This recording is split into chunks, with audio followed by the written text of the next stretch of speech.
Bienvenue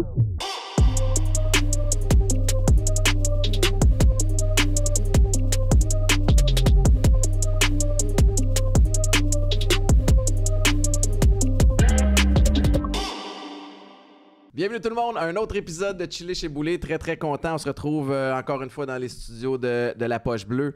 Et encore une fois, je veux prendre le temps de remercier Éducalcool qui est évidemment un OSBL depuis 35 ans, qui éduque les gens ou en fait qui leur permet de se sentir à l'aise dans la modération et qui, avec leur dernière campagne, leur plus récente campagne que je trouve vraiment intéressante, c'est qu'ils challenge les gens à se poser des questions avec leur rapport à l'alcool. Donc, vous aurez compris que c'est un fit qui est cohérent avec mon parcours et avec le podcast. Je suis très, très excité d'avoir Jonathan Filto avec moi. Jonathan, je ne sais même pas comment te présenter tellement ta feuille de route est impressionnante. Agent... Sergent au service de police de Québec. Service de police de Québec. Tu as été déployé outre-mer aussi pour toutes sortes de missions. Aujourd'hui, tu es en affaires. Je sais que ce que tu vas nous dire aujourd'hui va nous amener dans toutes sortes d'émotions puis va inspirer les gens. Fait que peut-être commençons par le début. Tu es un gars de Québec? Oui, un gars de Québec. Et tu as décidé, toi, que ce que tu voulais faire dans la vie, c'était devenir policier. Devenir policier, c'était un choix de carrière unique. Tu sais, des fois, même étant jeune, il y avait un choix possible pour moi, c'était d'être policier. Donc, il n'y avait pas d'alternative, il n'y avait pas de plan B, c'était ça. Et... J'ai beaucoup d'amis dans le service de police, puis souvent, c'est des histoires de famille. Tu sais, qu'un oncle les a inspirés, leur père... Est-ce que c'était de famille chez vous? Moi, j'avais un oncle, mais j'avais ma sœur aussi qui était un peu plus vieille que moi, qui était jeune policière à l'époque aussi. Donc, oui, c'est tout le temps un peu une histoire de famille aussi. Et tu as fait évidemment toutes les démarches, tu as réussi à le devenir. À quel moment... tu as réalisé, parce que clairement, avec ton CV, tu as le profil parfait pour avoir du succès dans ce domaine-là. Y a-t-il un moment où tu t'es dit, OK, je suis à la bonne place? T'sais? Dès le début, je me suis senti à la bonne place. Dès l'école de police, je sentais que j'étais sur mon X. C'est quand on dit être sur notre X. Ouais. J'ai sorti avec d'excellentes notes là-bas. J'ai été embauché par le service de police que je voulais travailler. Je voulais travailler au service de police de la Ville de Québec. Ouais. Donc, j'ai été engagé là-bas dès ma sortie de l'École nationale de police. Et tout de suite, je me sentais à l'aise comme un poisson dans l'eau. Là. Puis, tu sais, ton parcours t'a amené, comme je le mentionnais un petit peu plus tôt, à te promener pas mal. Garde du corps, t'as été agent pour l'ONU aussi. Oui. Tu sais, ça parle-moi un peu du volet là, dans le calendrier. Là, ça s'est fait comment, là, tout ça? Oui, c'était au tournant des années 2000, 99-2000. À l'époque, j'étais jeune policier. J'avais environ 6 ans d'ancienneté. Et les Nations Unies ont fait... C'était le début des missions policières. Souvent, on entend parler souvent des militaires qui sont déployés. Ouais. Okay? Et à cette époque-là, c'était le début des missions. Il y avait eu quelques policiers déployés en Haïti au tournant des années 95, okay, lors de la première mission, 94, 95, 96. Et... à la fin de 99, début 2000, la GRC envoie une offre d'affectation à différents services de police au Canada pour une mission au Kosovo. On avait la guerre au Kosovo dans les Balkans à cette époque-là. Okay? Et ils demandaient des policiers bilingues pour pouvoir joindre le contingent de la GRC et être déployés au Kosovo. Et c'est un peu la partie bilingue qui m'a permis de partir parce que j'avais seulement 6 ans d'ancienneté. Mais normalement, dans les corps de police, ça prenait au moins une quinzaine d'années d'ancienneté pour pouvoir être déployé. Mais le fait qu'il fallait être bilingue, ça m'a permis de passer en avant des policiers qui avaient plus d'ancienneté, mais qui n'étaient pas parfaitement bilingues. Donc, c'est comme ça que je suis parti à ma première mission. En juin 2000. T'as quel âge à ce moment-là? J'ai 27 ans environ. Avec 27 ans, premièrement, ce genre d'affaires-là, j'ai plein de questions qui sont peut-être niaiseuses, mais ça passe-tu bien avec ton unité? Oui, tout à fait, okay. Parce que je suis déployé dans un contingent canadien. Je suis le bébé du contingent, OK? Ouais. Je suis le plus jeune. Par contre, en arrivant là-bas, on est 4500 policiers internationaux, OK? Ouais. Donc, le contingent canadien a environ 150 membres. On part le groupe avec lequel je pars, on est d'environ 25 policiers à être déployés en même temps. Et en arrivant là-bas, des fois, question de timing is everything dans la vie, là. J'arrive là-bas, on est au début de la mission. Les Forces armées canadiennes sont sur place aussi. Et ils forment une unité qui s'appelle les opérations spéciales. Donc, ils prennent 150 policiers parmi les 4500 pour former le SWAT et l'unité de protection rapprochée. OK. Puis vous autres, le rôle, tu sais, parce que tu as le... Explique-moi la différence entre le rôle de l'armée puis de ce que vous allez faire là-bas. La mission militaire là-bas est une mission de l'OTAN. OK? Donc, eux étaient là pour s'assurer du maintien de la paix, OK? Que les hostilités cessent. Et les Nations unies étaient là, entre autres, avec la police. Nous, notre rôle, on avait un double rôle. La moitié des 4500 policiers faisaient la police au Kosovo parce qu'il n'y avait plus de policiers. Okay? Donc, et l'autre moitié était en charge au recrutement et à la formation de nouveaux services de police. Okay. Parce que le but, c'est que dans quelques années, on veut que les services de police, les policiers des Nations unies soient remplacés par une force de police locale. Fait que tu as ces deux entités-là conjointes. Mandats-là, et tu as 150 policiers. 150 policiers qu'on demande pour faire aller aux opérations spéciales. Donc là, on nous demande des tests de course, des tests de tir. J'ai 27 ans, je suis en pleine forme. J'applique là-dedans et je deviens du jour au lendemain membre de la plus grosse unité de garde du corps de l'histoire des Nations unies. On était 89 gardes du corps là-bas pour protéger des diplomates internationaux qui venaient visiter le pays, protéger des partis politiques locaux, parce qu'il y a une vie politique dans un pays qui est une province à l'époque, qui est devenu un pays qui se redresse. Donc, on était en unité de 10 gardes du corps à être affectés à des VIP comme ça. Fait que toi, à l'instant de quelques semaines, tu pars d'être un agent au service de police de la Ville de Québec à être dans une unité spéciale de garde du corps. Fait que là, j'imagine que tu as beaucoup à apprendre. On a reçu une formation de la RUC, la Royal Ulster Constabulary Force en Irlande du Nord, qui, eux, ont vécu une des plus grandes guerres urbaines en Europe dans les années 80-90. OK? Et ces agents-là nous ont formés en protection rapprochée pendant 1 mois intensif.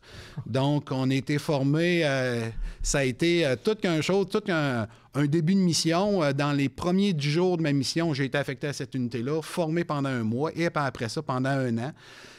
J'ai travaillé avec des personnes extraordinaires, des Américains, des Britanniques, des Français, des Italiens, des Suédois, Norvégiens. Puis en quoi ça consiste, mettons, les grandes lignes, là, pour quelqu'un qui ne connaît pas ça, mais qui trouve ça intéressant, moi? J'imagine qu'il y a énormément de préparation puis de scanner sur les déplacements, mais une fois en déplacement, il faut que tu sois en formation, il faut que tu scannes autour de toi. Qu'est-ce que vous regardez? Comment vous vous déplacez? Bien, le job de garde du corps, c'est 80% préparation. Okay? Donc, la préparation, c'est savoir ses routes alternatives. Les plans de sortie. C'est des plans de sortie. Il faut prévoir l'imprévisible. Okay? Donc, c'est beaucoup du travail avant le déploiement. Et ensuite, en opération, tout le monde, on a tous des rôles, toutes des positions. On peut tous interchanger nos positions dans le groupe, mais on a des gens qui vont ce qu'on va appeler le BG, donc qui est le bodyguard du VIP. Il y en a un. Il y a les autres qui est l'équipe de protection à l'arrière. On a un véhicule d'escorte en avant, on a un véhicule d'advance. On a toujours quelqu'un qui roule quelques kilomètres avant nous autres. On sait toujours, on n'était pas à l'époque des drones dans ces années-là. Okay? C'était encore l'être humain qui faisait la job. Okay? Donc, on a toujours quelqu'un qui passe sur la route avant nous autres, qui va nous donner les potentiels dangers avant. On a des gens sur place. On arrive même d'un building si moi je ne suis pas allé, il y a quelqu'un de l'équipe qui l'a visité. Je sais où sont les sorties, où sont les choses. Donc, c'est prévoir, essayer d'avoir des yeux partout et d'avoir pensé un peu à tout. Est-ce que... je veux dire, moi, je t'écoute parler puis je me dis, faut que tu sois t'es en vigilance ou en hypervigilance pendant longtemps. Comment tu fais pour garder cette espèce de stamina-là, cette énergie-là de pas... parce que j'imagine que c'est pas des déplacements qui durent juste 4-5 minutes. Là, des fois, ça doit s'étirer. Oui. Vous êtes en constante communication. Constante communication, scanner toujours les yeux. OK? Ils ont toujours resté avoir un scan 360, là, que je vais dire. OK? Tout le temps. Donc, on conduisait nos propres véhicules aussi. Il y a certaines missions qu'on avait des chauffeurs. Ceux-là, au Kosovo, on conduisait nos propres véhicules. Donc, c'est les formations aussi, comment... Tout ce qu'on ne fait pas avec un véhicule. Donc, des fois, quand tu as le véhicule d'escorte en arrière, ta job, c'est de ramer le véhicule qui pourrait s'approcher. Donc, c'est de foncer sur un véhicule. Donc, des choses qu'on qu'on fait pas normalement. Ouais. Puis c'est bien correct qu'on le fasse pas normalement. As-tu à utiliser de ces techniques-là? Ou y a-tu des situations On a particulières? eu des situations, soit à la fois au Kosovo, mais ailleurs aussi en Haïti, où non seulement on a eu à utiliser les techniques, mais aussi on a eu à utiliser nos armes à feu. Ah oui, hein? Ouais. Qu'est-ce qui s'était passé? On a été en Haïti là, lors de ma 4e mission. On était au palais présidentiel à Port-au-Prince et notre unité, on a été sous attaque. Là, on était devant le palais présidentiel. Donc, ça a été un échange de coups de feu qui a duré un certain nombre de minutes. Là. Quand ça arrive, Ouais. tu sais, t'as beau avoir été préparé, l'avoir pratiqué physiquement, mais il y a un volet théorique puis un volet pratique. Là. Oui, on rentre. Et puis, l'entraînement est fait pour beaucoup. Quand tu es habitué de travailler avec les personnes avec qui tu travailles au quotidien, parce qu'une mission, j'appelle tout le temps ça, c'est une carrière en accéléré. Si tu es 1 an ou 6 mois, 1 an ou 2 ans dans un pays à travailler avec les mêmes personnes, c'est comme si tu développes une proximité avec ces gens-là, une confiance envers ces gens-là parce qu'on s'entraîne avec eux. Donc, quand ils arrivent ce qu'on ne souhaite pas qu'il arrive, mais quand ça l'est arrivé, ben c'est comme si on tombe en mode exécution. Exécution de ce qu'on s'est entraîné à faire. Oui. OK? Donc, c'est ça. Ben, et puis, on s'est tellement entraîné, on l'a tellement fait que ça tombe ça coule. C'est comme ça devient un peu seconde nature puis automatique. Y a-tu un moment où... quand vous êtes de retour, que tout le monde est sain et sauf, puis que vous avez accompli la mission malgré les obstacles, les nerfs relâchent, tu sais? Les nerfs relâchent, puis ça, c'est à la fois les gardes du corps, mais à la fois aussi, je pense, pour tous les policiers, on utilise beaucoup l'humour. Hein? Ouais. Puis il faudrait pas qu'on soit enregistré des choses, le niveau d'humour noir qu'on peut avoir des fois. Ouais. OK? Puis je pense que c'est sain, OK, qu'on aille ça, parce que ça nous permet de ventiler, ça nous permet de... C'est une petite mini-thérapie. C'est une mini-thérapie, mais il ne faudrait jamais qu'on soit enregistré. Les gens disent ça n'a pas de bon sens. Là, on peut pas ils peuvent pas parler comme ça. Mais on ne pense pas vraiment ce qu'on dit, mais c'est comme notre échappatoire, notre façon de briser une situation qui est tragique ou qui peut être énormément stressante, puis la ramener vraiment sur le plancher des vaches. Sur le plancher des vaches. Puis c'est ça. La dédramatiser. Oui, la dédramatiser. Moi, c'est ça qui m'a aidé à garder un équilibre tout au long de mes 26 ans de carrière. Là. C'est vraiment l'humour. Ouais. Y a-tu des moments, tu sais, à travers des situations comme ça où tu te fais blindsider, échange de coups de feu, t'appliques le training, où tu te remets en question par rapport à tes choix de carrière?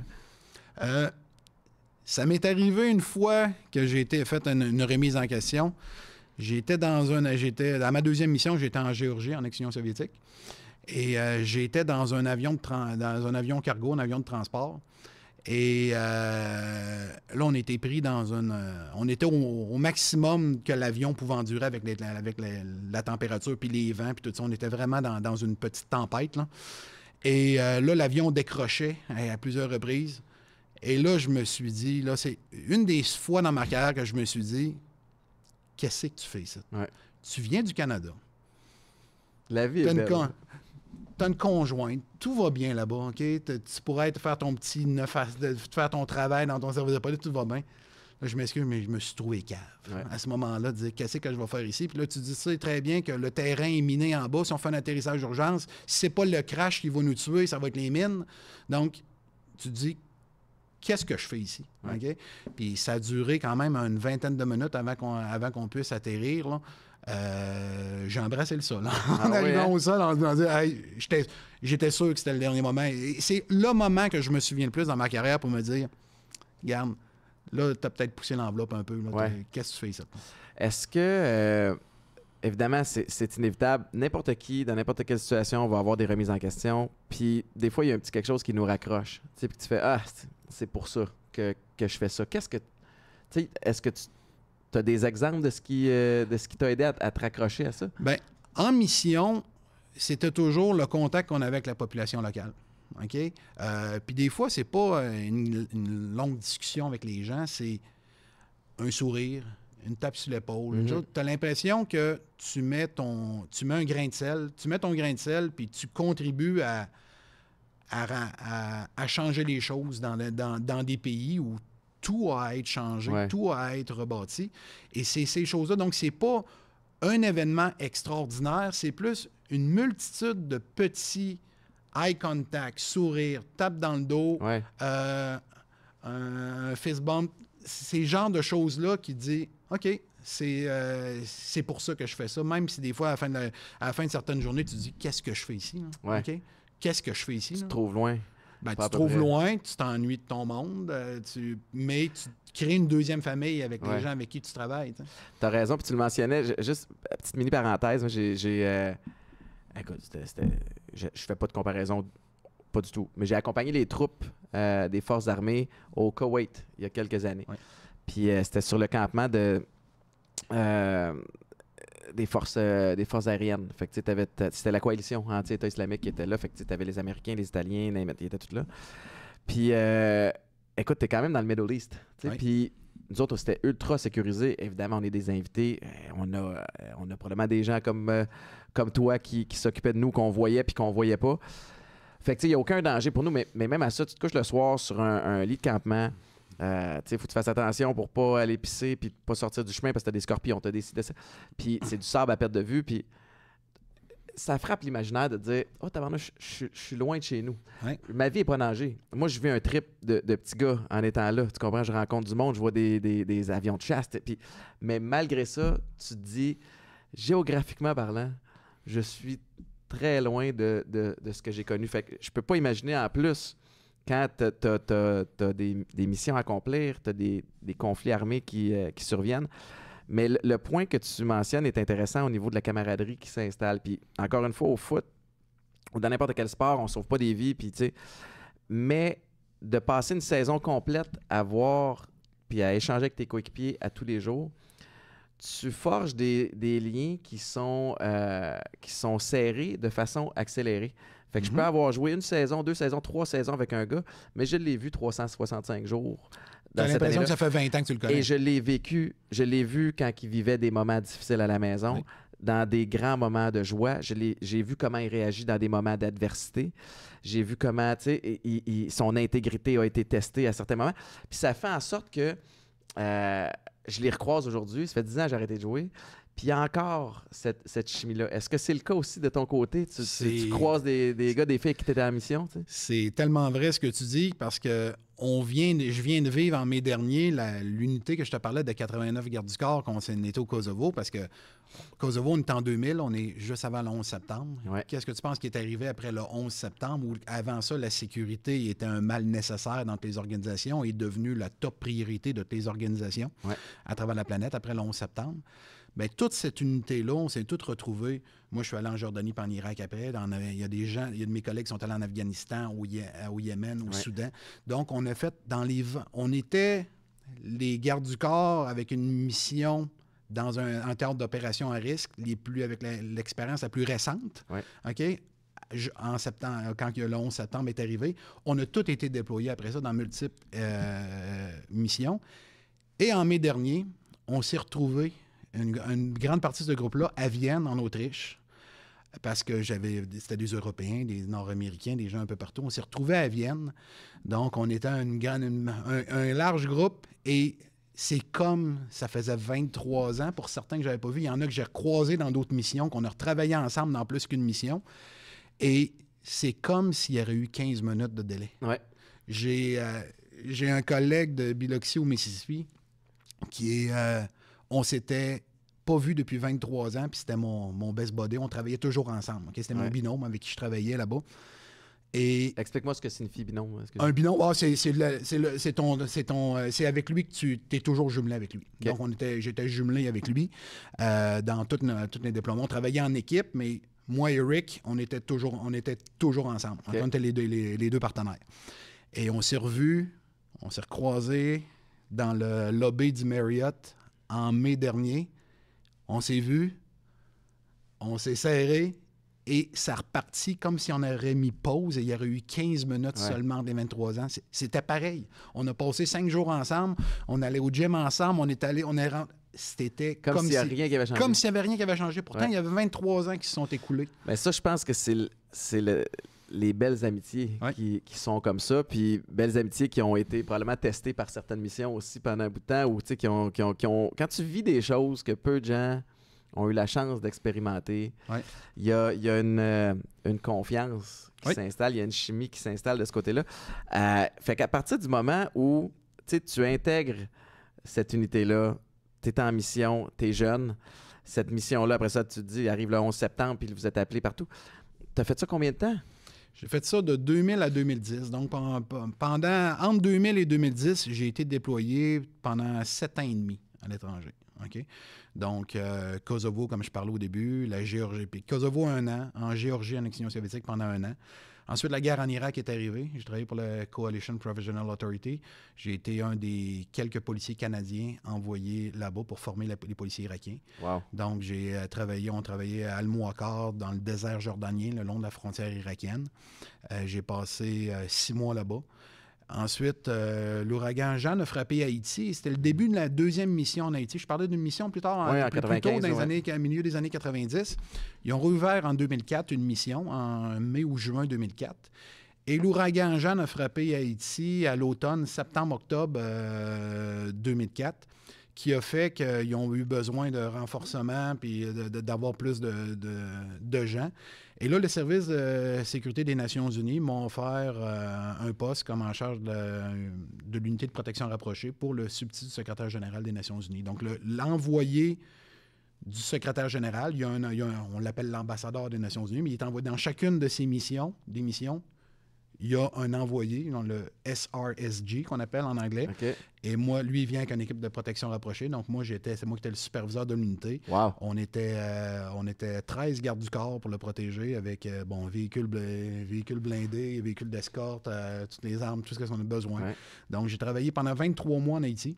C'était-tu rock'n'roll dans cette période-là? Ou... Ça a été une période où Haïti était la capitale mondiale du kidnapping. Donc, seulement à Port-au-Prince, à cette époque-là, on avait environ 160 kidnappings par mois. Donc, c'était devenu une business là-bas, le kidnapping.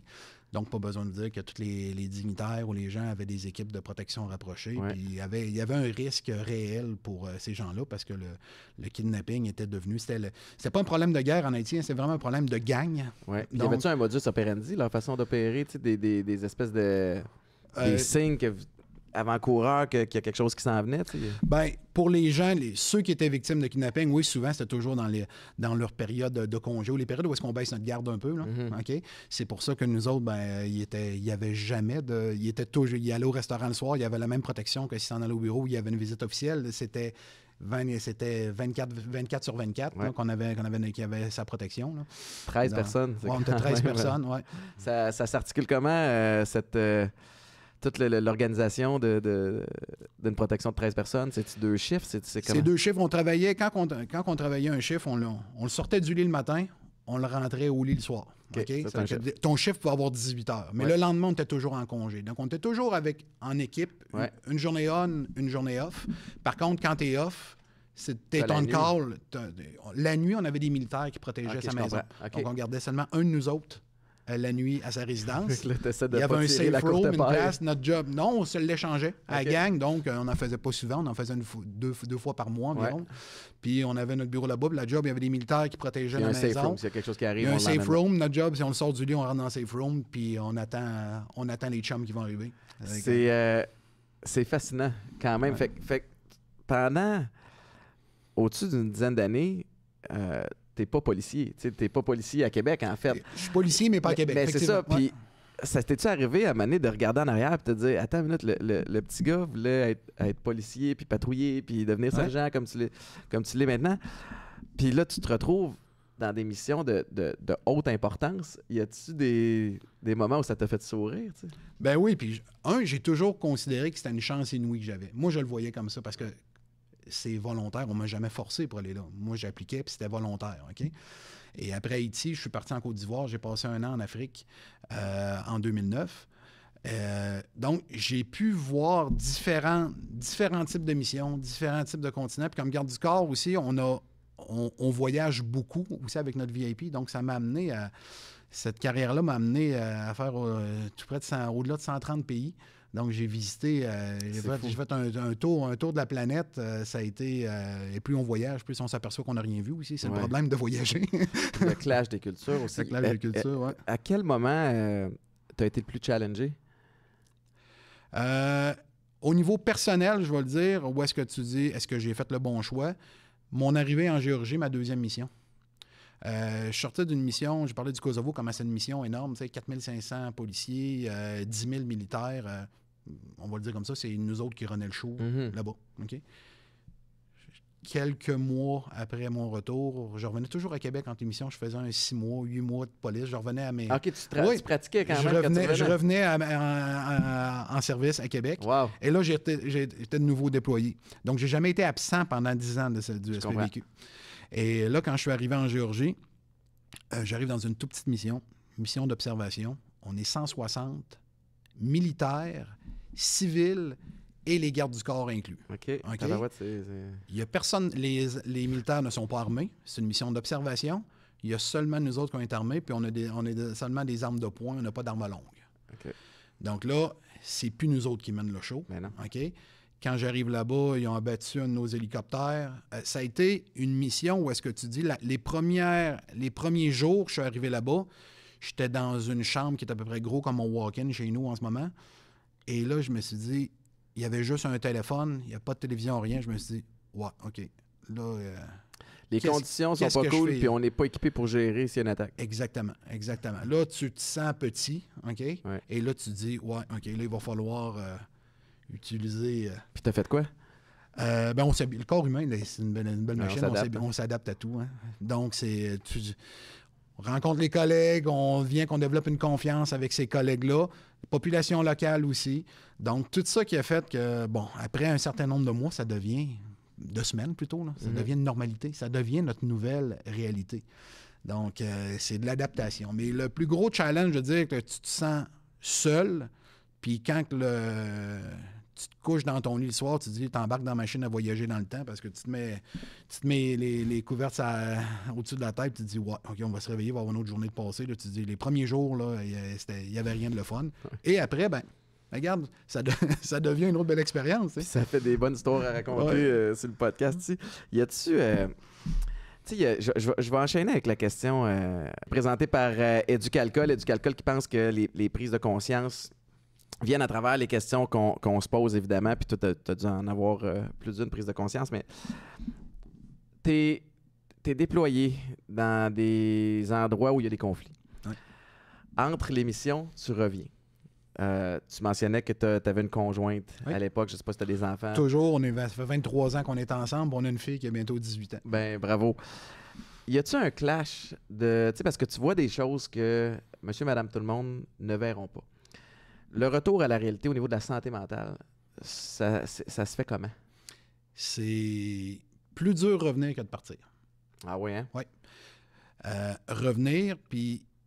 Parce que quand on revient les premiers jours, c'est une lune de miel. On revient, on est content de voir tout notre monde, puis c'est correct. C'est comme si quand on venait en congé. Mais quand on revient à la fin d'une mission, on ne repart pas. OK? On reste. Les gens, pendant le 6 mois, le 1 an, le 2 ans que tu as été parti, OK? Ils ont continué à vivre. C'est toi qui as pris la décision de partir, OK? D'appliquer sur un déploiement comme ça. La vie des gens a changé, a évolué. Tu n'étais pas là. C'est à nous à se réadapter à ça. Une fois que les 2-3 premières semaines sont passées, où on a eu des soupers avec des chums, avec la famille, que tout le monde est content de te revoir. La routine s'installe. Quand la routine s'installe, là, c'est tout dans les petites tâches du quotidien. Tu t'aperçois qu'il faut que tu reprennes ta place. Ta place n'est plus là. Puis c'est normal qu'elle soit plus là. Tu n'étais pas là. Puis dans tous ces petits gestes du quotidien, c'est ça qui fait qu'à un moment donné, tu te dis, c'est quoi je fais ici? OK? À un moment donné, tu deviens un peu perdu. Ouais. Moi, je me suis réveillé quand je suis revenu de Jordanie et d'Irak, la nuit, dans ma chambre, puis faire de l'anxiété parce que je rouvrais les yeux puis je savais pas où j'étais. Ouais. Mais là, tu es dans ta chambre. Tu es chez vous. Tu es chez vous, tu as ta conjointe à côté de toi, puis tu te réveilles puis tu regardes, puis ça te prend un gros 30 à 40 secondes. 30 à 40 secondes, c'est très long. Ouais. OK, c'est très long pour t'apercevoir, OK, tu es chez vous, tu es là, OK, les milieux, c'est fait comme ça. Puis là, mais à un moment donné, être perdu chez vous, c'est Ça fait traverser. Donc, on se pose des questions. Là. On se pose des questions, oui. Mais puis je pense que ça arrive. J'ai parlé avec beaucoup de mes collègues qui ont vécu la même chose que moi. Puis je pense que c'est quelque chose qui est commun. Il y a des gens qui nous écoutent puis qui ont vécu ça, probablement qui ont vécu des épisodes similaires. Donc, et on a notre bout de chemin à faire. C'est pas vrai qu'on déroule un tapis rouge pour nous autres quand on revient. Là.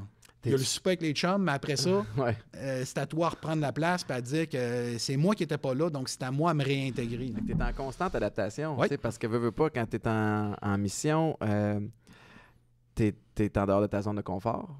Il faut que tu t'adaptes, il faut que tu es challengé. Le challenge, puis moi, c'est ça que je recherchais là-dedans. C'est pas toi qui colle toutes les shots non plus. Dans le fond, si on dit t'es déployé là-bas, mais ça va être ça, puis voici la mission, puis il n'y a pas de oui mais. Là. Puis quand tu reviens à la maison, faut que tu te réadaptes aussi, puis tu t'ajustes. À quel point c'est formateur pour ta vie en général? Tu deviens une nouvelle personne, une autre personne. Tu grandis comme personne. Est-ce que c'est... Puis c'est sûr que ça change. Ça va changer tout être humain qui traverse des épisodes comme ça. Ça te change, ça te construit. OK? T'apprends à ne... faut pas se compter de menterie. Okay? On se dit, on vit ce qu'on a à vivre quand on a à le vivre, puis il faut pas accumuler de choses. Je dis souvent, on peut mentir à bien des gens dans la vie, mais on peut pas se mentir à soi-même. Si on se ment à soi-même, ça nous rend plus vulnérables quand il arrive des événements potentiellement stressants. Et c'est là que des fois, qu'il y a deux personnes qui vivent une même situation, s'en sortiront pas de la même façon. Psychologiquement, de la même façon. Y avait-tu des ressources? Y avait-tu des suivis, des petits check-ups pour s'assurer que, tu sais, ou entre vous autres, des petits messages, hey, comment ça se passe de ton bord? Bien, j'ai vu une évolution. Entre ma première mission au Kosovo et ma dernière, oui, il y avait une... Puis même au niveau des services de police, maintenant, il y a des prises en charge, il y a des ressources. C'était moins le cas en 2000. OK? Il y en avait, mais c'était, on va dire, minime. Maintenant, maintenant, ça allait évoluer. Là, OK? Puis je pense que ce que nos militaires canadiens ont vécu en Afghanistan, la Bosnie avant, eux autres, c'était plus minime, OK? Mais avec l'Afghanistan, ça l'a conscientisé les gens, justement, à offrir ces ressources-là, autant aux militaires qu'aux policiers qui sont déployés, ou même ceux qui vont vivre des événements potentiellement stressants au quotidien, parce que ça arrive ici, c'est pas parce qu'on est au Canada que ces événements n'arrivent pas. Là. On avait reçu un de mes chums sur le podcast, justement, il y a quelques temps, Louis-Philippe Lebel, qui est un ancien militaire, qui était venu nous parler de tout ça. Là. C'est fascinant aussi. Dis-moi, quand tu as été déployé outre-mer dans des missions, tu as été bodyguard, tu sais, puis que tu reviens pour ton 4, 6, 8 mois être policier à Québec, trouves-tu le moyen d'avoir du fun ou il manque un petit thrill? Non, j'ai trouvé le moyen d'avoir du fun. C'est sûr que la première fois que tu es appelé sur un vol de char, c'est pas la même importance que quand tu l'avais. Mais après ça, tu te rattaches à ça, puis le vol de char, c'est pas qu'il est pas grave, c'est qu'à un moment donné, tu es là pour aider la personne qui vient de se le faire voler son char. C'est pas une bonne journée. Ben non. Tu es là pour lui, OK? Donc, c'est de reconnecter tout ça, OK? Et ça prend un certain nombre de jours, mais ça se reconnecte, puis on revient. Il faut se mettre à revivre une autre normalité, parce que notre normalité ici, c'est pas la normalité des gens ailleurs. Arrives-tu avec une perspective différente de... Tu sais, tu pars de Bosnie ou de Jordanie, ou d'endroits comme ça, où t'es au Kosovo, ton premier déploiement, où tu as des gens qui n'ont pas la même réalité, la même liberté que nous, on a. Puis après ça, il faut que tu interviennes ici au Québec dans des conflits qu'on s'en crisse un peu, là, qui sont futiles, en tout cas, en perspective de tout ça. Est-ce que ça t'est arrivé de dire, hey, tu sais, il y en a ailleurs, là, ce que vous vivez, là, c'est un pet, là, c'est rien, là. Ça m'est arrivé de le penser à plusieurs reprises. Mais pas de le verbaliser. Pas de le verbaliser pour une raison. Je pense que tous les gens qui vivent, quand tu vis un conflit, tu vis tout le temps le conflit le plus important qu'il y a sur la planète, peu importe le conflit que tu vis, puis ça, c'est propre à l'être humain. Donc, la pire chose, je pense, c'est d'essayer de diminuer ce que les gens vivent, parce que j'ai vu aussi des situations où est-ce qu'on se déplace comme policier ici au Québec, au Canada, où est-ce que ça part d'une bagatelle, et ça finit avec une attaque à l'arme blanche, et ça finit... Souvent, les pires événements que j'ai vus ont commencé avec d'une banalité, OK? Mais ça, c'est les intoxications, c'est la maladie mentale, c'est toutes ces choses-là. Donc, il faut tout le temps faire attention, même si on le pense, de ne pas le verbaliser pour pas escalader une situation qui n'a pas à l'être parce que, par expérience, souvent, ces petites choses-là ont un potentiel, des fois, d'exploser à de quoi qu'il y a. Hey, comment on a fait pour se rendre là? Ouais. OK? Donc. Puis clairement, je veux pas parler à ta place, mais j'imagine qu'un des plus gros tests que tu as vécu, c'était en fonction, justement, en tant que policier de Québec. Puis je parle du drame de la mosquée. Oui. Veux-tu me parler un peu de cette soirée-là? Ben, tu sais, tu parlais tantôt pourquoi que je faisais toutes ces choses-là, puis je le faisais par défi, toutes mes missions, ces choses-là. Mais quand il arrive un événement comme la mosquée, le 29 janvier 2017, ben là, ça fait comme un reality check. Tu dis, OK, je viens de comprendre pourquoi la vie m'a amené à travers tout ça, parce que c'est comme si ça m'a préparé à pouvoir intervenir. Donc, quand il est arrivé l'attentat de l'attaque à la Grande Mosquée de Québec, j'étais de service, 29 janvier 2017, en soirée froide à Québec. Tranquille, un dimanche soir, où est-ce que peut-être une heure ou deux avant l'appel, je parle à un de mes collègues qui vient de prendre sa retraite, puis je lui dis, j'ai pas voulu aller à l'école, là, je travaillais le dimanche soir. Tu sais, le genre d'humour noir que les policiers ont des fois, les gens d'humour comme ça, de dire, j'ai dit, il doit y avoir une game de hockey à soir ou bien la voix à TV parce que les trottoirs sont vides, il n'y a rien qui se passe. J'aurais jamais pu autant me tromper que ça. Ouais. 19h54, premier appel. On reçoit un appel pour... Ça dit quoi, ouais? Un appel pour des coups de feu. Avec une adresse sur le chemin Sainte-Foy. Bon. Jusque-là, ça paraît... C'est un appel qui attire notre attention. Mais qu'est-ce qui arrive quand il fait froid de même à Québec, souvent? Transformateur d'Hydro-Québec qui saute ou des choses comme ça. Puis oui, on se rend sur les lieux, mais c'est pas le branle-bas de combat tout de suite parce que la plupart de ces appels-là sont des appels non fondés. OK?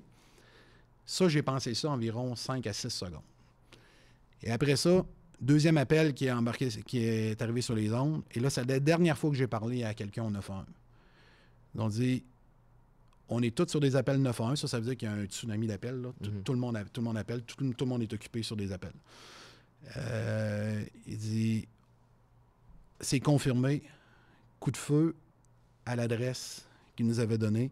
C'est à la Grande Mosquée de Québec. Multiples victimes. Ouf. Et là, c'est la dernière fois que j'ai pu parler avec un répartiteur. OK. Donc là, moi, j'étais au poste de police de Sainte-Foy, dans ce secteur-là. Et je venais de faire des tâches administratives. Donc, j'ai embarqué tout de suite dans mon camion. J'étais à 1 kilomètre de la Grande Mosquée. Donc, je suis juste à côté. Et là, je conduis à haute vitesse pour me rendre. Là, je dois lire sur mon ordinateur, mais je ne peux pas à la vitesse que je lis. Là, je demande à quelqu'un de me donner des détails. Il n'y a personne qui répond au 911 parce qu'ils sont tous sur des appels. Et là, c'est une policière à l'autre bout de la ville qui, elle aussi, et elle est assise à droite, c'est son collègue qui conduit, elle dit « Je vais te lire l'appel ». Et là, elle a le temps de me lire l'appel pour que je sache un peu qu'est-ce qui se passe. Et au même moment, quand elle termine, j'arrive. J'arrive à la Grande Mosquée. Et là, c'est évident, quand j'arrive là-bas, je stationne mon véhicule de façon sécuritaire. Et là, ben, je constate qu'il y a des victimes qui sont allongées au sol. Il y a un individu qui est penché vers une des victimes. Et il y a une arme automatique à ses pieds. Tout de suite, je sors mon arme à feu, je le pointe, je lui demande de se coucher au sol. Il me regarde, on a un eye contact de une demi-seconde à 1 seconde. Je peux vous dire, dans un événement comme ça, là, c'est long, là, on sait qu'on s'est vu. Là, OK? Il fait 180 degrés puis il part à la course. Ouf. Donc, moi, je pars à la course et là, tu deviens en hypervigilance. Tu vois, tu perçois des choses. Parce que là, tu ne sais pas s'il y a une seule personne ou un seul tireur. On ne sait rien. Là, OK? On sait juste que je vois des victimes au sol. J'en vois une qui est décédée, c'est sûr. Un autre qui est encore en vie. Et je vois un autre corps dans l'entrée de la mosquée, dans le portique. Je cours après ce suspect-là. Et là, je lui demande de se coucher au sol. Et j'ai été le premier surpris. À un moment donné, je lui ai crié. Puis, OK, c'était assez... directif. C'était assez directif. Et j'ai dit qu'il devait se coucher au sol. Sinon, j'allais faire feu. J'allais le tirer. Et là, j'ai été le premier surpris. Il s'est couché au sol. Là, je suis allé, je l'ai contrôlé. Et là, j'ai un premier collègue qui est arrivé. Il a été menotté. J'ai un deuxième collègue qui est arrivé à ma droite. Je me souviens encore, c'est une recrue. Et il y a environ peut-être une vingtaine de mois de police à cette époque-là. J'ai dit, je le regarde dans les yeux, j'ai dit, t'es prêt? J'ai dit, on rentre dans la mosquée. Et là, on est rentré à l'intérieur. Et là, c'est à ce moment-là que là, on a vu l'ampleur de ce qui se passait là. Donc, on a dû enjamber une des victimes qui était dans le portique. Et là, en entrant là, c'était le chaos. C'est des victimes couchés au sol, des gens qui sont là, qui vivent la pire journée de leur vie. En même temps, tout le monde peut être potentiellement le suspect. Ouais. On rentre dans une pièce, c'est la grande salle de prière. Il y a une vingtaine de personnes, 20-25 personnes qui sont là. Ça hurle, ça crie. Et là, les gens, ils nous donnent toutes plein d'informations. Il est en haut, il est en bas. Et là, à un moment donné, tu as tellement d'informations qui rentrent en même temps que tu te dis, là, il faut que je me ferme à tout ça. Puis il faut que ce que je vois, ce que j'entends puis ce que je ressens, c'est ça qui va me guider là-dedans. Puis ils sont tous de bonne foi. Il n'y a personne qui voulait nous induire en erreur là-dedans. Là. Mais ils sont tous... Puis ils ont toutes une version différente. Ils ont toutes une version différente. Ils l'ont toutes vu d'un angle différent. Ils ont couru, ils ont changé de position. Donc, on ne sait plus du tout qu'est-ce qui se passe. Sauf que... Et là, on entre avec nos armes à la main. Pas besoin de... Et là, on pointe ces gens-là puis on leur demande de se coucher au sol. Ouais. Donc là, ces gens-là viennent de se faire tirer dessus. Et là, ils ont 2 policiers qui rentrent en dedans, armes à la main, qui les pointent encore puis ils demandent... Donc, là, c'est d'essayer d'être empathique avec ces gens-là tout en pointant un arme à feu à ces gens-là. Ça paraît bizarre ce que je dis là, mais puis moi, je disais, aidez-nous à vous aider. Couchez-vous au sol, on va le trouver. Ouais. Couchez-vous au sol. Et les gens se sont couchés au sol, nous écoutaient. Puis là, il y avait des victimes mortes, blessées à travers tous ces gens-là. Je me souviens encore d'une personne qui donnait des premiers soins, puis on s'est regardé, puis il y a comme eu un regard qu'on s'est dit, OK, regarde, couche-toi pas au sol, continue ce que tu fais. OK? J'ai pas eu besoin d'y expliquer. Ouais. Il a compris qu'on tolérait qu'il soit pas couché au sol comme les autres parce qu'il était en train d'essayer de sauver la vie d'une des victimes. Et là, il y a un moment qui était un des moments que je me souviens le plus, puis qui me... Tu sais, je vais me souvenir jusqu'à la fin de mes jours. On rentre dans une petite pièce qui est attenante à la grande salle de prière. Et là, il y a des gens qui sont couchés au sol. Et notre but, c'est de ramener tout le monde vers la grande salle de prière parce que là, on est juste 2 policiers à ce moment-là. J'entends des sirènes, je vois des gyrophares, je vois que ça arrive, mais on est encore juste 2. Donc, à 2, on veut amener tous les gens dans un endroit de façon à pouvoir contrôler tous ces gens-là. Si tu les as dans différentes pièces, puis on ne sait pas où est le suspect. Là. On ne sait pas. Là, on a quelques informations. Tout se déroule en temps réel. Là. OK? Donc, on les demande de se déplacer là. Et là, quand on les demande de se déplacer, ils se soulèvent et là, on voit des petites têtes d'enfants qui sortent en dessous d'eux autres. Là. Donc, ces gens-là ont eu le courage de se coucher puis de s'offrir comme bouclier humain pour protéger des enfants. Ça, c'est des scènes que je vais me souvenir jusqu'à la fin de mes jours. Là. C'est inimaginable. Là. Et faire déplacer ces gens-là, aller les placer avec le reste des gens. Et là, dans toute l'intervention, j'ai travaillé avec des personnes extraordinaires ce soir-là. C'est la seule fois que j'ai senti une petite hésitation. Je sentais qu'il y avait de l'effervescence à l'extérieur, mais on était encore juste 2 à l'intérieur. Et c'est là que j'ai pris les ondes. J'ai dit, le 300, on est en dedans. Le 300, c'était mon indicatif. Ouais. J'ai dit, ça me prend du monde en dedans, il faut que ça rentre. Et là, en l'espace de quelques secondes, j'ai eu 5-6 policiers de plus qui sont entrés avec moi. À partir de ce moment-là, on a commencé à se diviser les tâches. Et là, on a dit, bon, mais là, il faut... le rez-de-chaussée était en voie d'être sécurisé. Là, on s'est dit, on va où? Parce que l'information que je disais tantôt, c'est partout. Là. Okay. Et là, on voit il y a des traces de sang qui mènent vers une cage d'escalier. Puis on s'est dit, bon, ben, on va suivre cette indication-là. Plus probable ou moins probable. Donc, on part avec une équipe je laisse 2 policiers qui surveillent l'endroit. On part avec 4 policiers vers la cage d'escalier. Et là, on descend vers le sol. Et là, on entame une fouille complète du building. Donc, qui a servi étape par étape. Où est-ce qu'on allait, chaque porte devait être ouverte. Si elle était barrée, était défoncée parce qu'on devait la défoncer pour s'assurer qu'un tireur... Partout où est-ce qu'un tireur pouvait se cacher, on a fouillé. Et là, à ce moment-là, quand on est descendu vers le sol, le sang nous a amenés vers une pièce où on a trouvé une des victimes qui était cachée dans un garde-robe. Il était blessé par balle. L'artère fémorale a été touchée. Et puis là, il y a un de mes collègues, Francis, qui a pris une courroie de déménageur qu'il a trouvé au sol pour faire un garrot. Mhm. Il a doublé le garrot avec un cordon d'alimentation électrique d'une fontaine à eau. Là. Ouais. Il l'a arraché pour doubler. Wow. Et avec sa collègue, ils ont réussi à stabiliser et à sauver la vie de cette personne-là. Wow. Donc, on cherchait le suspect, le ou les suspects, parce que là, on le sait tout après, que c'était un, là, okay, mais sur le coup, c'était pas... Moi, nous autres, on avait déjà un d'arrêté, qu'on pensait qu'il pouvait être un suspect potentiel en haut, puis on cherchait un autre individu. Mais plus on avançait, plus on trouvait des victimes, des gens soit apeurés ou des gens blessés. Mhm. Donc, c'était un mélange de fouilles et de... Puis je vais l'appeler vraiment une chasse, OK? C'est vraiment une chasse aux suspects parce que le sentiment qui nous anime quand on rentre là-dedans, là, c'est de la rage, puis on dit, on veut juste le trouver pour mettre fin à ce qui se passe là. J'étais vraiment... Mon minding était vraiment comme un chasseur. J'étais à la chasse et j'allais mettre fin à la menace. Là. Donc, mais avoir ce minding-là, puis en même temps, chaque fouille qu'on faisait, on trouvait des gens, des victimes, des gens blessés.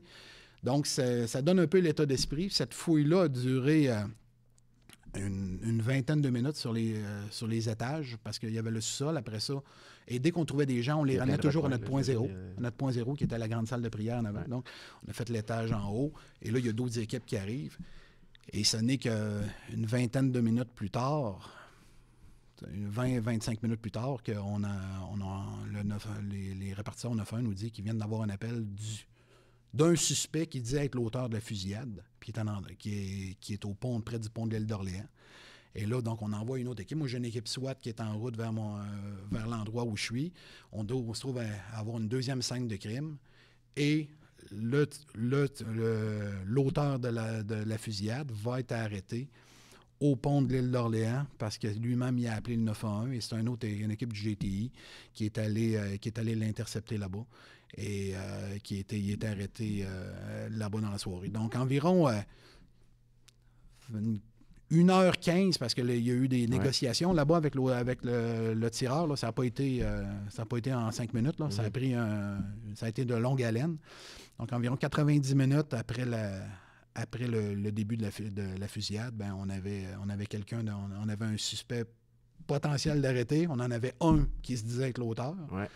Et le lendemain, celui que j'avais arrêté sur place, Mohamed Belkadir, il était relâché et c'était un des personnes qui fréquentent la mosquée. Il était là pour essayer d'aider un de ses collègues, mais quand il m'a vu, on s'est rencontrés après parce qu'il a fait la préface de mon livre. J'ai écrit un livre sur les événements et on s'est rencontrés. On est allé prendre un café ensemble, puis il m'a raconté comment lui a vu quand je suis arrivé. Lui, ce qu'il voyait, là, il voyait pas le Chevrolet Tahoe avec les gyrophares bleu et rouge.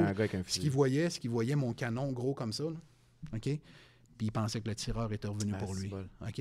Donc, un épisode de vision tunnel. On entend parler souvent de la vision tunnel. Lui voyait très clairement mon arme, mais il voyait pas du tout qu'est-ce qu'il y avait alentour. Fait qu'il a voulu se sauver. Il a voulu se sauver. Et il m'a confié par la suite, il dit, le moment que je me suis trouvé le plus en sécurité, c'est quand on m'a mis en prison. Quand on m'a mis dans une cellule. Oh. Là, j'ai pu me sentir en sécurité et très vite, il a été rencontré par les enquêteurs puis on dit qu'il n'avait rien à voir avec ça. Et il a accepté de faire la préface de mon livre et lui, au début du livre, il raconte dans ses yeux, lui, comment il a vu cette partie-là. Donc, ça a été... mais s'il y a une chose que j'ai eu le plus... Après coup, pas sur le coup, mais après coup, le plus peur, c'est je me dis, imagine si j'aurais fait feu sur cette personne-là. Parce que je suis allé jusqu'au point de descendre mon doigt sur la détente. Là. OK? Fait que là, t'étais à un J'étais, quand on dit à ça, de faire feu, et la seule raison pour laquelle j'ai pas fait feu, c'est que j'ai pas senti qu'il y était une menace. Ouais. Puis ça, c'est juste ça. Hein? C'est le gars. C'est juste ça, là. OK? Donc, d'avoir pu garder... des fois, je me dis, tu sais, cet événement-là aurait été complètement différent si j'aurais fait feu sur cette personne-là. Même si, dans les circonstances, j'aurais pu être justifié. Quelqu'un aurait pu dire, je pense même pas que j'aurais été blâmé. Mais moi, envers moi-même, quand je me couche, la vraie chose, c'est quand on se couche le soir. Là, OK? Moi, comment je m'en serais sorti de ça? Probablement complètement différent de ce qui arrive en ce moment. Là. Puis malgré ça, justement, comment tu t'en es sorti de ça? Avec cet événement-là? Là, très bien. Sur le coup, dans les jours qui suivent, le corps est fait pour être en hypervigilance pendant un certain nombre de minutes. Okay? Puis ça date de nos ancêtres. Puis où est-ce qu'on est pour protéger notre vie? Un lion ou un mammouth, puis tu cours, puis tu vas avoir un niveau de performance beaucoup plus élevé. Tes sens vont être en hypervigilance. Tout va aller, mais le corps humain n'est pas fait pour être là, dans cette position-là pendant 30 minutes, 1 heure, 2 heures. Okay? À la mosquée, je l'ai été pendant 2 heures parce qu'après la première intervention, c'est moi j'étais sergent, donc c'est moi qui étais superviseur du secteur. Donc, je me suis ramassé comme premier intervenant. J'ai dirigé la fouille, mais après ça, j'ai été commandant de scène les 2 premières heures, jusqu'à ce que le poste de commandement, puis que tout le monde, toute la cavalerie arrive, avec soit sur place. Donc, pendant 2 heures, j'ai été dans cet état d'hypervigilance-là, où est-ce qu'après ça, on a les blessés à s'occuper, il faut que j'envoie des gens... tout ça arrive vite, t'as pas le temps de débriefer rien. Là, non, tout, puis c'est tout le temps live. Puis on a eu d'autres appels pour d'autres... On a eu une autre fusillade dans la ville en même temps, on a eu un avion en difficulté. Il est arrivé ce soir-là, c'est la tempête parfaite. OK? Tout ce qui ne devait pas arriver, la loi de Murphy, c'est mon chum à Star. OK? Donc, tout ce qui ne devait pas arriver est arrivé ce soir-là, qui a fait que cette hypervigilance-là, ben ça laisse des traces. C'est que les pertes de mémoire, je me souviens quand je suis arrivé pour écrire mon rapport, c'est arrivé à 19h54, j'ai écrit mon rapport vers minuit et demi, OK? J'étais pas capable d'écrire. Les tremblements. Les tremblements, pourquoi? Ben là, c'est... Ton corps qui relâche. Ton corps qui relâche, mais l'adrénaline, la force que tu n'as pas eu besoin de déployer physiquement, l'adrénaline, ton corps va l'évacuer par des tremblements. Donc, c'est tout à fait normal. Moi, je suis instructeur en emploi de la force. C'est ce que je dis aux gens quand vous tremblez, là, pas parce que vous avez peur, là, parce que votre corps est en train d'éliminer votre adrénaline. Ouais. Ça, c'est sa façon d'éliminer ça parce que tu en as trop. Là. Ouais. OK? Donc, je n'étais pas capable d'écrire. Il y a quelqu'un qui a écrit pour moi, qui a écrit mon rapport. Et là, quand j'ai commencé le rapport, des pertes de mémoire, des trous de mémoire, puis me souvenir comment il y avait d'étages dans le building. Puis me souvenir du nombre des collègues avec qui que ça fait 20 ans que je travaille. Donc, j'écrivais, puis je disais, OK, laisse un blanc, je vais te revenir tantôt. Puis là, j'avais déjà vécu des événements stressants. Je savais que c'était normal, parce que c'était pas la première fois, donc je disais ma réponse. Je disais, j'ai la tête dans le cul, là, ça va revenir. OK? Puis ça a pris au moins, ça a été long écrire le rapport parce que des fois, on t'est rendu 3 paragraphes plus bas, puis je remonte en haut, hey, le nom de la personne, c'est ça, c'était un tel. Donc, c'était des trous comme ça, puis c'est normal d'avoir des pertes de mémoire comme ça. Ça a duré, ça, un certain nombre de jours. OK, même après, je prenais ma voiture, puis moi, je restais sur la rive-sud de Québec, je restais à Lévis, puis je m'en allais à une autre place à Lévis, mais je traversais le pont, puis je me retrouvais à Québec. J'avais pas d'affaires là. Okay? Donc, des choses comme ça. Mais ces phénomènes-là, j'ai pris beaucoup avec de l'humour, avec un grain de sel. Ça va revenir, c'est normal ce que je vis. Ouais. L'être humain a besoin de savoir que c'est normal ce qu'il vit. Sinon, on fait de l'anxiété, puis on tombe dans une spirale. Aussi, on tombe dans une spirale négative, puis on empire notre cas. Ouais. Donc ça m'a permis. J'ai pu rencontrer un professionnel de la santé après. Toute mon équipe de travail, on a été rencontrés par un psychologue. J'ai été rencontré par un psychologue le lendemain. J'ai pas eu besoin d'autres suivis dans mon cas. Moi, j'avais le besoin. J'ai des collègues qui ont eu besoin d'être arrêtés de travailler, puis c'est bien correct. Moi, j'avais besoin de rentrer travailler. J'avais besoin de revoir mes collègues, mes buddies avec qui j'ai intervenu ce soir-là. Tantôt, je parlais de la mission, comment tu lis des liens d'amitié avec des gens à un court laps de temps. Et là, je peux dire que l'amitié, on est passé de collègues ce soir-là à des gens qui viennent de vivre une expérience hors du commun. Là. Ça va vous lier à Ces jamais. gens-là, on est liés, puis quand on se voit, on n'a pas besoin de se parler pour se comprendre. Ouais. OK? On a vécu quelque chose de tellement intense ensemble. Puis ces gens-là ont travaillé de façon extraordinaire. J'ai eu des collègues qui ont été qui ont fait des choses au-delà de ce qu'on demande à nos policiers. Donc, j'avais besoin de les revoir. Tu sais, moi, c'était notre dernier chiffre de soir. Je suis rentré le mercredi matin. Puis le mercredi matin, c'est pas vrai que c'est business as usual. Ben non. Là, j'ai pris ma gang, j'ai dit, parce que c'est moi qui étais leur superviseur. J'ai dit, on va faire notre briefing à la cafétéria. On est à la cafétéria, café, muffin, tout le monde. Puis là, la première heure, ça n'a pas été une assignation. Étienne, t'es le véhicule le 321 aujourd'hui. Là, non, c'est pas ça. Là. C'est OK, comment ça va? Comment ça va aujourd'hui? Comment ça va? Puis on a juste jasé. Bravo. Juste jasé. Puis ceux qui étaient présents avaient tous besoin de ça. Mm-hmm. Juste ça, c'est du bon leadership. Ouais, de se parler. Puis après ça, bon, OK, oui, il faut revenir à nos moutons, là. Mais ça a été on a été rencontrés par des gens, on a été diffusés par une équipe en emploi de la force qu'on a sur tout de suite après l'événement. Mais en tant qu'équipe de travail, en tant que collègue, on avait besoin de ce temps-là aussi, de se reparler. Et ça a été... Moi, ça m'a aidé de pouvoir parler avec les gens. Je pense que ça en a aidé certains aussi. Mais c'est faire de ces choses-là. Après ça, dans les semaines qui ont suivi, j'ai travaillé... j'ai des collègues que ça a été plus difficile pour eux. Puis des fois, je disais, moi, je travaillais tout le temps seul dans mon véhicule. Là, j'étais superviseur. Puis des fois, je prenais une de ces personnes-là, puis embarque avec moi. Puis on va sortir ensemble aujourd'hui. On va aller... Puis on va jaser. Puis de jaser avec une personne qui a vécu la même chose que toi, c'est très différent que de jaser avec quelqu'un qui essaye de te comprendre. Puis que ce soit un professionnel de la santé ou de quoi, mais... Puis ça, je l'ai fait à plusieurs reprises dans les semaines qui ont suivi. Puis je pense que moi, ça m'a aidé. Puis je pense que ça l'a aidé des collègues. Mais après coup, sur le coup, je pensais que je le faisais pour des collègues. Après coup, je m'en suis aperçu que je l'ai fait autant pour moi. Mm-hmm. Parce que moi, ça m'a aidé à passer à travers aussi. Puis à donner un sens à un événement qui n'en a aucun. Ça n'a aucun sens de vivre ça. On pense, ça arrive ailleurs, ça arrive dans les grandes villes aux États-Unis, ça va arriver en Europe, mais...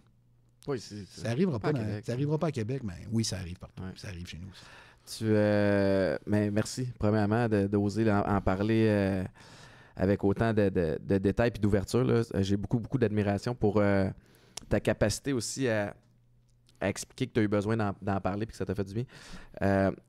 Y a-tu un moment où tu t'es dit, tu sais, justement, tu le mentionnes un petit peu plus tôt, j'ai vécu toutes les missions que j'ai vécues, puis une maudite chance que c'était toi qui est arrivé là.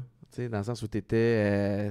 c'est dur de voir ça comme une chance, mais tu étais équipé pour gérer la situation de cette façon-là. Ce que peut-être quelqu'un d'autre n'aurait pas été en mesure de faire aussi bien. Est-ce que ça t'a croisé l'esprit? Ou? Ça m'a croisé l'esprit quand je me le suis fait dire à quelques reprises après. Je me suis fait dire à quelques reprises par des gens à l'interne chez nous que... Tu sais, moi, je disais tout le temps, moi, ce soir-là, mon nom est sorti dans le grand sac, là. À un moment donné, puis j'ai un nom, puis ça a tombé sur moi ce soir-là. OK, ça va être toi. Puis la phrase que tu viens de dire là, je me suis fait dire à quelques reprises. Puis c'est là que j'ai réalisé à quel point tout ce que j'avais fait dans le passé n'est pas arrivé, c'est pas arrivé innocemment. J'ai pas fait ce parcours-là pour rien. Ça m'avait comme préparé à ça. Et j'ai eu la chance, moi j'ai pris ma retraite du service de police environ 1 an et demi, après ça, 1 an et demi, 2 ans après. Et les gens disent, c'est-tu à cause de l'événement que tu as pris ta retraite? Je dis non, au contraire, moi, ça a rendu mon départ encore plus difficile parce que je me suis aperçu à quel point j'aimais mon travail. Mm-hmm. Comment j'étais un passionné par mon travail. Je me souviens de mon dernier quart de travail, j'ai fini de nuit un lundi matin. J'ai redonné mon arme de service, puis j'ai pleuré tout le long jusqu'à ma case. Parce que c'était mon dernier quart de travail. Là. Mais j'ai quitté parce que maintenant, je suis en affaires, puis j'ai le privilège dans la vie de pouvoir avoir une deuxième carrière aussi tripante que la première. Et des fois, il arrive dans la vie, il ne faut pas tout le temps attendre. J'avais 26 ans de fête. Normalement, c'est 30 ans prendre une retraite dans la police. À 26 ans, mais le train a passé, j'ai embarqué dedans, mais ça l'a rendu ma décision très difficile, surtout que J'ai eu la chance et le privilège de recevoir la Croix de la Bravoure, le prix Cristal des policiers. Donc, j'ai eu l'impression que j'ai terminé ma carrière par la grande porte. Ouais. Et c'est tous ces petits événements-là que je viens de raconter qui ont fait que pour moi, maintenant, quand je pense à la fusillade à la Grande Mosquée, c'est devenu un événement professionnel positif. Là, ça paraît bizarre, puis je m'excuse de dire de mettre le mot positif là-dedans, mais positif parce que j'ai eu l'impression qu'avec les collègues ce soir-là, on a pu faire une différence. Mm-hmm. On a pu faire une différence, on a pu sauver la vie des gens, on a pu aider des gens qui vivaient leur pire journée de leur vie. Et c'est ça que moi, je retiens. Bravo. Parce que on peut retenir ce qu'on veut d'un événement comme ça. Moi, c'est ce que j'ai décidé de retenir. Donc, est-ce que ça m'a changé comme individu? Ben oui, je suis plus le même que j'étais avant. Est-ce que je pense que je suis une meilleure personne? Je pense que oui. C'est pas parce qu'on vit un événement potentiellement stressant et traumatisant qu'on ne peut pas grandir là-dedans. Donc, moi, c'est ce que je retiens. Puis, on peut pas avoir... Quelqu'un ne peut pas nous inculquer quelque chose. Il faut trouver notre raison d'être, puis donner une raison à ce qui nous arrive. Moi, c'est ce que j'ai trouvé pour moi. Puis c'est ce qui fait que je suis capable maintenant d'en parler comme ça. Et moi, je considère que j'ai grandi et je suis une meilleure personne à cause de ça. Bravo. C'est vraiment inspirant. Puis je pense que ta dernière phrase va pouvoir en aider beaucoup. Est-ce que l'écriture du livre a été thérapeutique? Oui, tout à fait. Si tu m'aurais dit que j'allais écrire un livre une fois, un jour dans ma vie, je t'aurais regardé et puis j'ai dit non, regarde, ça n'arrivera pas. Mais là, regarde, c'est arrivé, c'est fait. Puis c'est vraiment... c'est tout un cheminement écrire un livre parce que tu as l'impression que... Moi, je le disais comme ça à la blague à mes chums, j'ai l'impression que je me baisse les culottes devant tout le monde. Là, parce que tout le monde va... Oui, tout le monde va te lire. Tout le monde va lire, puis ils vont connaître des parties de ma vie que très peu de personnes connaissent. Mais ça m'a permis, puis c'est la deuxième fois que je t'en parle, de donner un sens à un événement qui n'a pas. Ouais. Donc ça m'a permis... Ça aide des gens. Oui. Ça aide du monde. Puis ça m'a permis, ça, de faire un travail sur moi en premier, parce que tu peux pas écrire sans faire un travail sur toi avant. Là, okay? Tu peux pas arriver... Et c'est un travail de longue haleine. Là. C'est plusieurs mois écrire un livre. Il faut que tu replonges dans des moments où... je vais te faire un parallèle, puis j'ai pas vécu évidemment d'événements traumatisants comme celui-là, mais dans l'écriture de mon livre, il fallait qu'on repasse à travers le passage de la tentative de suicide. T'sais. Puis je le ferai la semaine prochaine. Mais Mané, il faut que tu le fasses. Puis ça a été dur, mais puis j'ai braillé ma vie, mais ça a été libérateur aussi, de ce côté-là. Fait que je le comprends, ce que tu veux dire. Puis, tu sais, je disais tantôt, on peut pas se compter de mentir à soi-même. Il faut vivre ce qu'on a à vivre. Il faut brailler quand on a le goût de brailler. Il faut crier quand on a le goût de crier. Puis, la pire chose, c'est de mettre les choses sur le tapis puis de dire que ça va arriver. Moi, je dis tout le temps que les gens, souvent, que les gens qui vivent des choses comme ça, ils vont se geler. Il y a différentes façons de se geler. Mm-hmm. Tu peux te geler dans la drogue, bien sûr. Tu peux te geler dans le travail. Dans le travail, dans l'alcool, dans le sport. Mm-hmm. Tu peux te geler. Il y a de différentes façons. Puis qu'on dit, on devient... Puis on le fait pourquoi? Pour oublier... Éviter quelque chose. Éviter quelque chose. On fuit quelque chose. Et ça devient comme une cicatrice qui ne guérira pas. Et quand tu vis... Moi, je dis tout le temps, quand on fait de la trail dans la vie, puis on a tout un trailer. 100% des êtres humains ont un trailer, là. Ouais. Puis tu peux faire de la trail n'importe quand, mais il faut que tu sois bien attaché en arrière. Puis le fait de bien s'attacher, c'est de vivre ce qu'on a à vivre dans le moment, puis de ne pas le reporter dans le temps, parce que... Si tu pèles par en avant, ça grossit. Ça grossit. Puis à un moment donné, la poussière qui est en dessous du tapis, la porte ne rouvrira plus. Oui, c'est bien dit, bien imagé. Aujourd'hui, tu l'as mentionné, tu es en affaires. Oui. Multi-entrepreneur, tu sais, tu as une business de sécurité, tu as une business de gestion du chaos, tu es en immobilier. Oui. C'est-tu un transfert? Bien, j'avais commencé ça aussi, l'immobilier puis la business de gestion du chaos dans les entreprises en forte croissance, même dans mes dernières années dans la police. Donc, je faisais les deux par passion. Okay? Par passion, je suis un passionné de ce que je fais. Et là, maintenant, je suis à 100% là-dedans. Je suis directeur général puis chef des opérations chez Trudel Corporation. C'est pas une corporation, donc on est un grand développeur immobilier à Québec. J'ai aussi fondé une compagnie de sécurité avec William Trudel et son frère Jonathan. Donc, on a formé notre propre compagnie de sécurité. J'ai de l'immobilier personnel. J'ai suivi des entreprises en forte croissance pour les... Moi, je dis tout le temps, il y a tout le temps une gestion du chaos dans une entreprise en forte croissance, puis souvent une forte croissance a autant de chances de détruire une compagnie qu'un manque de capitaux. Mais c'est le bout le plus fragile. C'est le bout le plus fragile. Et, ce que j'ai vécu dans le passé m'a comme permis, moi, je dis tout le temps, je fais la même chose que je faisais avant, mais pas de casse, pas de veste par balle. Je te disais, quand tu es rentré dans le studio de la Poche Bleue tantôt, que ton profil me fait penser à un Américain qui s'appelle Jocko Willink.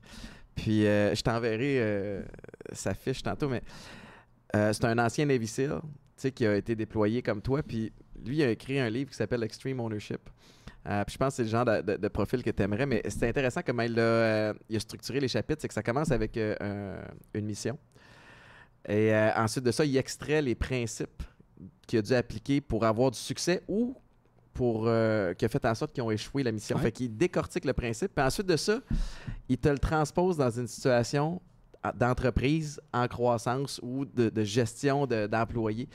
Fait qu'il y a comme un profil similaire, puis c'est drôle parce que ils vont peut-être écœurer les gens qui nous écoutent de m'entendre dire ça, mais il y a toujours, moi, l'entrepreneuriat m'attire de plus en plus depuis quelques années, depuis que je me suis lancé, moi aussi, dans le vide. Puis le dénominateur commun des gens qui ont du succès puis qui s'épanouissent, tabarouette, c'est que tu as trouvé des passions ou tu as trouvé des principes dans une de tes passions. Oui.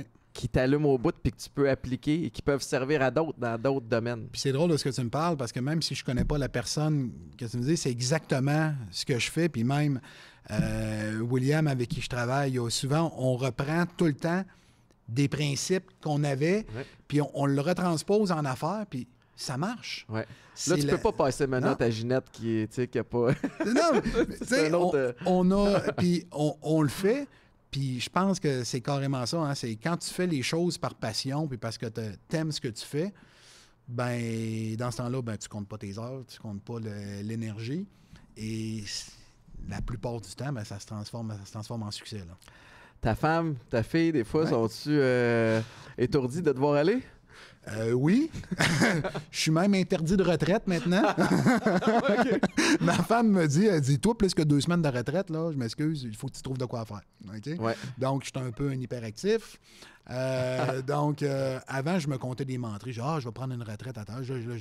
J'ai appris que je ne prendrai pas de retraite même à 75 ans. Je vais faire. Tu vas t'amuser. Je vais m'amuser, je vais avoir mes projets, je vais avoir mes choses, mais je ne suis pas quelqu'un qui est capable de rester chez nous à la maison. Ouais. Et pour revenir à ma famille, ma femme a été policière pendant 18 ans, elle, donc elle a pu comprendre beaucoup de ce que je vivais. Elle m'a soutenu beaucoup, autant dans les missions que dans ce que j'ai vécu avec la mosquée. Ça a été un point tournant d'avoir quelqu'un à la maison qui me comprend parce qu'il vient vient du même monde que moi. Mais souvent, ça se voit comme ça. Mes amis policiers, policières, souvent vont finir en couple avec quelqu'un du même métier parce que justement, le monde se comprenne. Oui, on s'est connus 6 mois avant que je parte pour le Kosovo. Puis 6 mois après qu'on se soit connus, je suis parti 1 an. On s'est fiancés en Autriche pendant ma première mission. On s'est mariés en République dominicaine pendant ma 2e mission. On a conçu notre fille pendant ma mission en Haïti. Ma fille est venue en Haïti, elle avait 7 mois la première fois. Ça a été... c'est beau. On a vécu... puis on dit tout le temps, là, c'était les commémorations 22 ans du 11 septembre cette semaine. Et hier soir, j'en parlais justement avec ma conjointe, puis on disait comment cet événement-là avait changé notre famille. Nous autres, ça a changé bien du monde à travers la planète. Là, je veux pas mais pour nous autres, ça a changé. Ça a fait que j'ai été déployé un peu partout sur la planète. Puis c'est à cause du 11 septembre. Parce que l'implication... Ah, mais il y avait un avant le 11 septembre. Il y avait un avant et un après. Ouais. Et donc, ça l'a changé. Ça a changé notre famille. Mais après 23 ans de vie commune, ma fille va avoir 18 ans bientôt. Je suis privilégié là, de pouvoir avoir vécu tout ça, d'avoir encore une vie de famille forte, avoir une conjointe avec moi.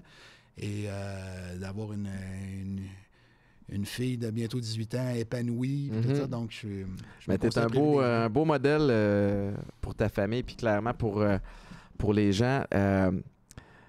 Merci. Y a-t-il un mot de la fin que tu pourrais dire aux gens qui nous écoutent? On sait jamais ce que les gens vivent, mais des fois, d'avoir quelqu'un comme toi qui a vécu des traumas, ça peut nous permettre de relativiser puis de dire, ouais, OK, si lui est capable, moi je suis capable aussi. T'sais. De ne pas se compter de menterie, de vivre ce qu'on a à vivre quand on vit un événement comme ça. On se sent tout le temps très seul. Okay? On pense tout le temps qu'on est les seuls à avoir vécu quelque chose comme ça. D'en parler, pas de garder ça en dedans, d'en parler. Vivre les émotions qu'on a à vivre, de ne pas essayer de les cacher, les choses. Et ça va nous changer, oui, mais ça va nous faire grandir. Donc, il y a un avant puis il y a un après. Donc, je pense que c'est la chose à retenir. Extraordinaire. Merci infiniment. J'apprécie. Merci Super jasette. Merci tout le monde d'avoir écouté. On peut te suivre. Est-ce qu'on peut te suivre à quelque part? Ton livre est disponible? Mon livre Au cœur du chaos, toujours disponible. Je fais des conférences aussi. Ouais. Donc, jonathanfilto.com. J'espère, tabarouette. jonathanfilto.com. Je peux être conférencier dans des... Puis même, pas nécessairement que ça soit pour des services d'urgence. Hein, des fois, c'est unique. En entreprise. En entreprise. Dans les écoles. Donc, je le fais par passion. Ça, je le fais. J'ai une facilité d'en parler, puis ça me fait du bien à moi aussi de le faire. Ouais. Donc, je le fais autant pour moi que pour les gens. Là. Mais donc, oui.